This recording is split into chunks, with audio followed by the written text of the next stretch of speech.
Come on in through the 2,000-pound concrete door.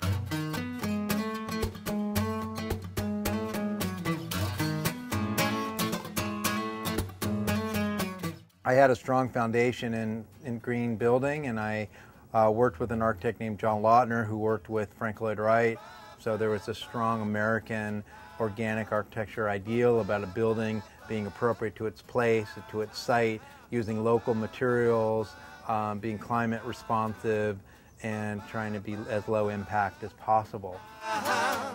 This property started off as a 40 by 90 lot, and I built this house for our family, 2,700 square foot house on a 12-inch concrete slab that's all solar radiant heated. Throughout the house I've experimented with a lot of materials. Cindercrete, which is a lightweight, high volume fly ash material which I invented, is used throughout the house. Concrete floors become very, very durable. They're low toxicity, there's no floor finishes, and there's no redundant materials. It's the foundation and it's the finished floor. This is the master bedroom.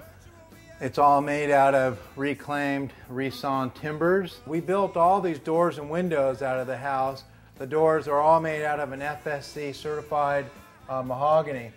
And so when we built all the doors, we bought units of mahogany, milled it down, and we had a lot of scrap wood.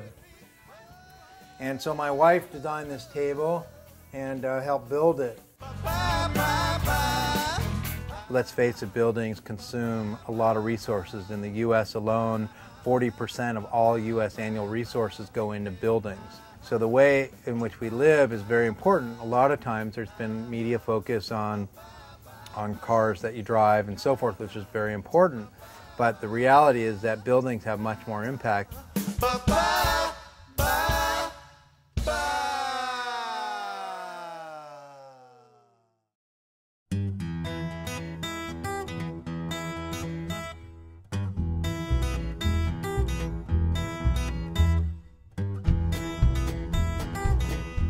This house is all about being climate responsive to the free air conditioner that's a couple blocks away called the Pacific Ocean.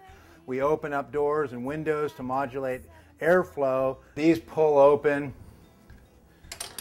and they promote cool air coming through the interior. And then up here you can see the high transom window that is electrically operated. And that window is tied to a thermostatic control. As hot air rises, it opens. A radiant heated floor, often called hydronic radiant heating, is really a very, very simple element. It's basically a series of tubes. In this case, they're plastic tubes, often spaced about 12 inches on center, in a loop with hot water being delivered around the perimeter, circulating back to a return valve. The hot water can be delivered by virtue of a boiler or even your hot water heater or solar. In my case, I use solar panel to heat the hot water in my hot water heater and circulate hot water through ideally a concrete floor or a stone floor, something that has thermal mass where the hot water that you put into it, it'll stay warm and radiate heat. But it's certainly feasible to put hydronic radiant heating in wood floors and even carpet. Let's have a ball, girl, and take our sweet time about it. What you can see is, was very interested in bringing the outdoors in visually in terms of natural light, natural ventilation, and line of sight and view. I personally like to spend much more time outside than inside, and so I wanted my experience inside not to lose the connection with the natural world. This whole corner of the building gets pulled away.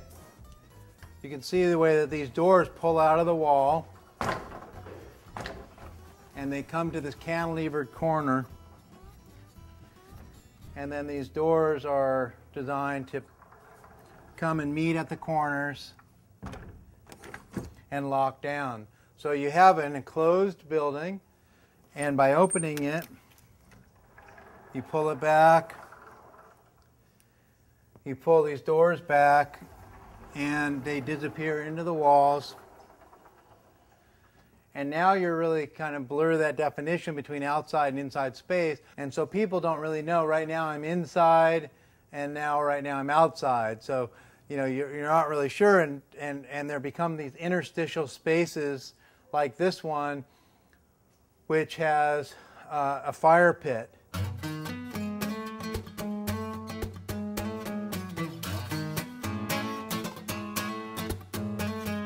We have certainly past the point where there's dispute about global warming, about climate change, about man's impact, carbon dioxide levels, heat, planet temperature change on this planet is the highest in 160,000 years of recorded measurement. With buildings consuming over 40% of resources, our actions and how we live have a huge impact. Obviously, even for low income populations, it's even more important because the cost of utilities as a percentage of their overall cost are very, very high. And so if someone had a certain limited amount of money, then they'd even be more motivated to be environmental, because you see that ecology and economy share the same root. It just means being efficient. And if you're environmental and you're efficient, then that means you're economical. So if you have limited means, if you can use compact fluorescent light bulbs, your utility bills are going to go way down. If you can use Energy Star rated appliances, they're going to be an investment in energy. And if we all believe that we're dependent and addicted to foreign oil and in the most geopolitically, historically unstable region on the planet, and prices are obviously going up, by investing in renewables, wind, solar thermal, alternative measures of energy is very, very good, and you can do that with very little cost.